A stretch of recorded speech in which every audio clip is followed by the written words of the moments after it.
model, 2015 VAUXHALL Combo 2001.3 Cdti long MOT needs turbo body, silver, panel van mileage, 174560 MOT, the 25th of August 2024 engine, 1248 cc 1.3D transmission, 5-speed manual, front-wheel drive mechanical summary, starts perfect.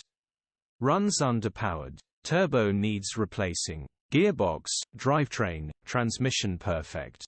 Condition summary, bodywork is in decent, average condition. Interior is in decent, average condition. Rear load area is in decent, average condition. Genuine honest work van. Features, parking sensors, electric windows EU status, Euro 5 HPI, clear cap retail, £2,550. Click the link in the description for pictures and more info. Alternatively, call or WhatsApp us on 0740